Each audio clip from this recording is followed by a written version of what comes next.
अस्सलामुअलैकुम my YouTube family, कैसे हैं आप सब। उम्मीद करती हूँ सब ठीक ठाक होंगे और खैरियत से होंगे। वेलकम है आप सबका मेरे यूट्यूब चैनल पर एक न्यू वीडियो में। आज आपके लिए मैं एक बहुत ही कमाल आइडिया लेके आई हूँ कि किस तरह से आप जो लेफ़्ट ओवर पीसीज होते हैं, वेस्टेड पीसीज होते हैं, तो उनको किस तरह से आप आपस में कलर मैचिंग करके, उनकी मिक्स एंड मैच करके, और जो लेसिस के पीसीज होते हैं उनको उनके ऊपर अप्लाई करके आप बहुत ही खूबसूरत सा ड्रेस रेडी कर सकते हैं छोटी बच्चियों के लिए। ठीक है, आप वो पीस जो होते हैं उन पे डिपेंड करता है कितने, अगर कुछ बड़े पीसीज हैं तो उस हिसाब से आप बड़ी उम्र की, मतलब 3 to 4 5 ईयर्स की बच्चीज़ की भी बना सकते हैं ड्रेसेस। अगर छोटे पीसीज हैं तो 2 ईयर्स 3 ईयर्स तक भी बना सकते हैं। मैं ये जो ड्रेस बना रही हूँ 3 ईयर की बच्ची तक के लिए है। ये आप देख लीजिए, पीसीज मैं दिखा रही हूँ। वो एक ऑरेंज पीस था हमारे पास। ये जो 3 पीसीज आपस में इनकी जो ना मैचिंग अच्छी लग रही थी, तो मैंने इनको एक साइड पे किया, इनको प्रेस किया और फिर ये आपको दिखा रही हूँ। ये देखिए, ये ऑरेंज कलर में ये कुछ इस तरह से थोड़े प्रिंटेड में पीसीज हैं मेरे पास। 2 लंबे इसके पीस थे, 2 गोलाई में पीस थे, और एक प्योर ऑरेंज कलर का भी तिकोना पीस था। उसके बाद ये एक प्रिंटेड पीस है, डार्क पर्पलिश ब्लू और ऑरेंज का मिक्स साइज़ का प्रिंट है। ठीक है, अब मैं आपको इसकी टोटल लेंथ दिखा देती हूँ। ये बड़े अर्ज़ का जो कपड़ा होता है वो है, अर्ज़ इसका ज़्यादा है और लेंथ जस्ट हमारे पास 19 इंच है इसकी। तो मुझे जो लेंथ चाहिए वो 17 इंच चाहिए, तो मेरा इसमें मतलब काम बन जाएगा।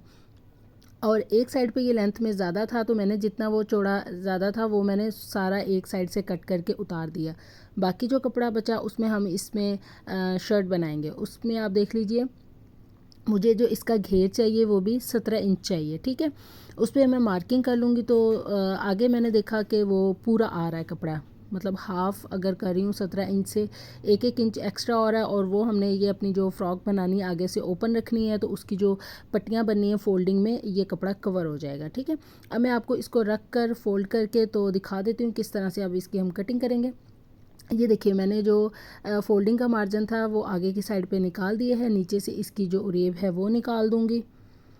अब 17 इंच पे मार्क करके तो इसकी मैं सारी जो इसकी गले की और आर्म होल की जो मार्किंग होगी वो कर लूँगी। ठीक है, 17 इंच मुझे तैयार चाहिए, तो मैंने 17.5 इंच पर लगाया निशान, 1/2 इंच सिलाई का मार्जिन, 2 इंच पे नेक का निशान लगाया है, फिर 3.5 इंच शोल्डर, देन इसकी जो शोल्डर की लेंथ है वो 4 इंच रखी है और इसको आपस में गोल कर दिया।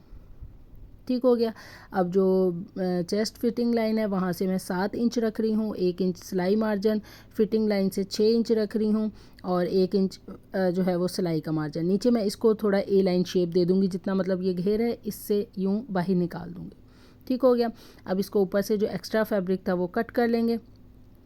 यहाँ से आर्म होल की गुलाई दे दी, नीचे से जो इसकी सिलाई का मार्जिन रखते हुए मार्किंग की थी वहाँ से इसको कट कर लूँगी। आर्म होल मुझे अपने साइज़ के हिसाब से कम लगा, तो मैंने उसको 1/2 इंच और नीचे की तरफ कट कर दिया। मतलब अब इसकी जो लेंथ आर्म होल की थी वो 4.5 इंच पर चली गई। ठीक है जी। अब नेक लाइन 2 इंच पे मैंने चौड़ाई में रखी थी, गहराई में 1.5 इंच पर थी। यहाँ पर मैं अब इस पर कट लगा लूँगी जितनी मुझे आगे की पट्टियाँ फ़ोल्ड करनी है। ठीक है, दोनों साइड पर, ताकि मुझे मार्किंग रहे कि कितनी इसकी फ़ोल्डिंग है, कितनी इसमें कपड़े में मतलब गुंजाइश है। ठीक हो गया। अब ये बैक नेक लाइन इतना ही रहेगा। फ्रंट नेक जो है उसको मैं थोड़ा ज़्यादा डीप कर लूँगी अपने अकॉर्डिंग, कितना मुझे चाहिए मैं 3 इंच पर कर रही हूँ। ठीक है, चौड़ाई में उतना ही रहेगा 2 इंच बैक नेक के जितना, सिर्फ गहराई जो है वो बैक नेक से इसकी मैं 1.5 इंच ज़्यादा कर रही हूँ। पिछला गला 1.5 इंच पे था, ये 3 इंच पर हो गया। ठीक है, अब इसको अलग कर लिया, नीचे से इसके जो कॉर्नर लटक रहे थे उनको कटिंग करके इक्वल कर लिया।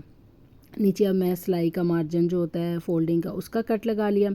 अच्छा, अब इसके कॉलर्स की तरफ आते हैं। बिब जो बनते हैं छोटी बच्चियों के, फ्रंट कॉलर या बिब कह लें, उसकी मैं आपको सारी मार्किंग समझा देती हूँ वो किस तरह से बिल्कुल न्यू और यूनिक स्टाइल में ये मैं बना रही हूँ।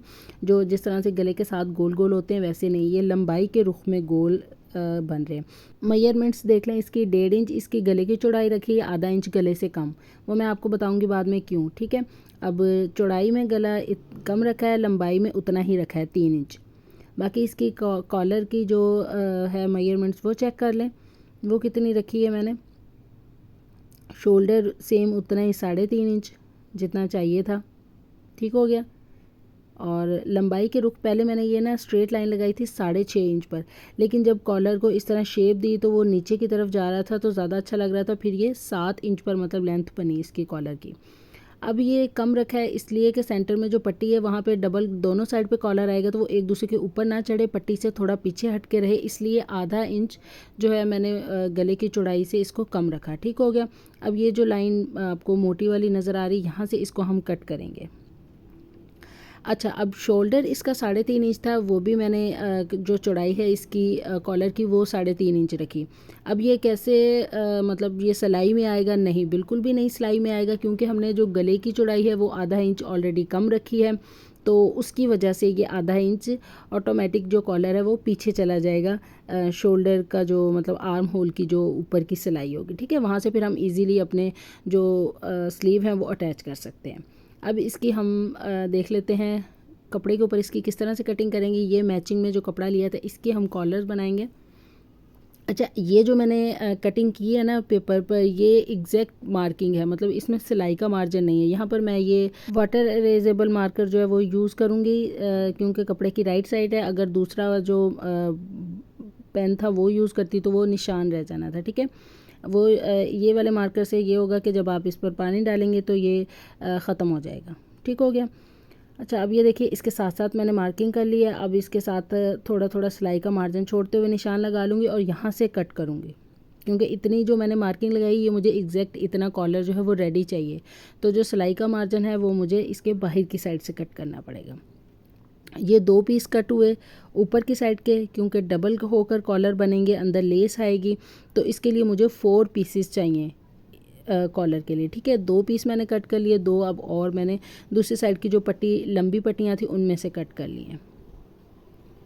इस तरह से हमारे डबल 2 साइड मतलब फ्रंट के दोनों साइड के कॉलर की ना 4 लेयर्स रेडी हो गई हैं। ठीक है, ये लीजिए, इसको मैंने पिन कर दिया, इसको एक साइड पे कर देंगे। अब इसके ट्राउज़र की बारी आती है। अच्छा, वो जो साइड से लंबा कपड़ा उतरा था वो देखिए, ट्राउज़र 17 इंच चाहिए मुझे, कपड़ा जो 15 इंच है, 2 इंच का नीचे वही ऑरेंज कलर का जो लंबाई के रुख बचा था कपड़ा, उसका हम बॉर्डर लगा देंगे। ठीक हो गया। इससे हमारे जो ट्राउज़र है वो शर्ट के साथ मैचिंग भी हो जाएगी और हमारी लेंथ भी कंप्लीट हो जाएगी। अब इस तरह से मैं इसकी मार्किंग करके इसकी कटिंग कर लूँगी। ठीक है, बाकी इसकी जब स्टिचिंग होगी तो तब आप देख लीजिएगा किस तरह से इसमें लेस वगैरह जो है वो ऐड करके तो इसको मैं स्टिच करती हूँ। तो जी फ्रेंड्स, आपने इस वीडियो में इसकी कटिंग सारी सीख ली। वीडियो लंबी हो रही थी इसलिए मैंने आज की वीडियो में जस्ट इसकी आपको कटिंग दिखाई है, आइडिया दिया है किस तरह से आप मिक्स करके कपड़ों को इस तरह से छोटी बच्चियों के ड्रेसेस रेडी कर सकते हैं।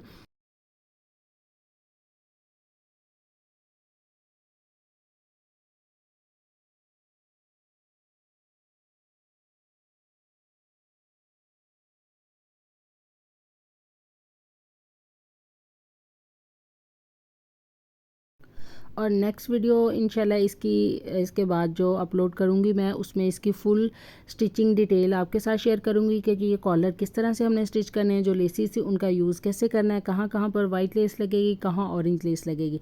अच्छा, अब आपने यहाँ देखा कटिंग में मैंने इसके कॉलर, फ्रॉक और ट्राउज़र कट कर लिया है, इसकी स्लीव्स कट नहीं किया। अब स्लीव के लिए कपड़ा नहीं बचा प्रॉपर लेंथ में, मेरे पास ऑरेंज पीस के कुछ पीसीस बच गए और कुछ ये जो प्रिंटेड हमने सूट बनाए इसके पीसीस बच गए हैं। वो अब जब इसकी स्टिचिंग वाली वीडियो अपलोड करूँगी उसमें मैं आपको बताऊँगी किस तरह से हम उन पीसेस को जॉइन करके इसके स्लीव बनाएंगे, क्योंकि कोई भी एक पीस इतना बड़ा नहीं है कि उसके फुल स्लीव बनाए जाएँ। तो इन पीसेस को हम आपस में डिज़ाइनिंग के साथ इस तरह से जॉइन करेंगे कि वो डिज़ाइनिंग भी बनेगी और हमारे स्लीव भी बन जाएंगे। ठीक है।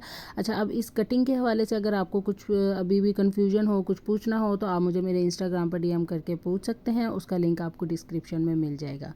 और इस वीडियो को देखने के बाद जल्द ही मैं कोशिश करूँगी कि इसकी जो स्टिचिंग की वीडियो है वो भी अपलोड करूँ। इंतज़ार कीजिएगा, ज़रूर देखिएगा इसकी जो हमारी स्टिचिंग है वो किस तरह से सिलने के बाद ये हमारा एक बहुत ही खूबसूरत सा मास्टरपीस रेडी होगा।